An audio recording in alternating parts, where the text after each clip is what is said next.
क्या आपने कभी सोचा है, कोई व्यक्ति संसार में पूरी तरह से सक्रिय रहते हुए भी कैसे मुक्त, शांत और आनंदित रह सकता है? अष्टावक्र गीता का यह श्लोक उसी रहस्य से पर्दा उठाता है। यह हमें बताता है कि सच्चा ज्ञानी संसार में रहता जरूर है, पर उसे बंधता नहीं। वह ऐसा जीवन जीता है जो बाहर से सामान्य दिखता है, पर भीतर से पूर्ण, स्वतंत्र और शांत होता है। अष्टावक्र गीता का यह 26वां सूत्र है और 18वां प्रकरण है। इस सूत्र में अष्टावक्र जी राजा जनक से कह रहे हैं, एक जीवन मुक्त व्यक्ति, जीवन मुक्त यानी जो भीतर से पूर्ण रूप से मुक्त है, वो ऐसा व्यक्ति संसार में आम व्यक्ति जैसा व्यवहार करता है।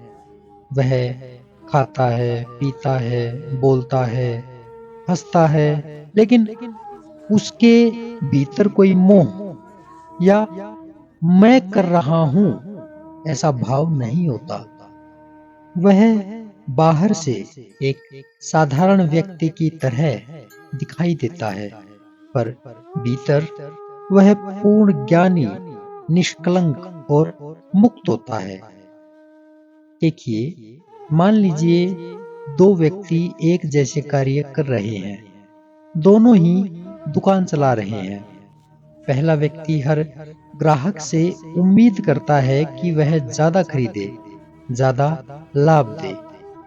दूसरा व्यक्ति भी वही काम कर रहा है, पर भीतर से वह जानता है कि मैं सिर्फ साधन हूं, सब हो रहा है, मैं नहीं कर रहा। इसमें पहले का मन चिंता, भय और अपेक्षा से भरा है। दूसरे का मन शांत, सहज और संतुष्ट है। यही है जीवन मुक्त व्यक्ति का स्वभाव। ज्ञानी की पहचान ज्ञान से होती है, कर्म से नहीं। और जो मुक्ति है वह भी ज्ञान से ही होती है। कर्म करके कोई मुक्त नहीं हो सकता। सभी कर्मों का आधार शरीर, मन और अहंकार है, जिनके रहते समस्त कर्म बंधन ही है। किंतु ज्ञानी आत्मा में जीता है, जिससे उसके समस्त कर्म नाटक के समान और स्वभाव से होते हैं। वह उनमें लिप्त नहीं होता। इसलिए ज्ञानी की पहचान उसके वचनों से होती है कि वह क्या कहता है। उसके वचन ही सत्य होते हैं, किंतु उसके कर्म उससे भिन्न भी हो सकते हैं। ज्ञानी सामान्य जन की ही भांति उन्हीं की तरह खाता पीता है, व्यवहार करता है, किंतु वह असामान्य है। इसके विपरीत जो अज्ञानी है, वह असामान्य कार्य करता हुआ भी सामान्य ही है। गिद्ध बहुत ऊंचा उड़ता है, किंतु उसकी निगाहें मुर्दे पर होती हैं। बगुला भी एक टांग पर खड़ा होकर तपस्या करता है, किंतु उसकी निगाहें भी पानी में तैर रही मछली के ऊपर होती हैं। इसी प्रकार अज्ञानी के कर्म उच्च होते हुए भी उसकी दृष्टि अपनी क्षुद्र वासनाओं को पूरा करने में ही लगी रहती है।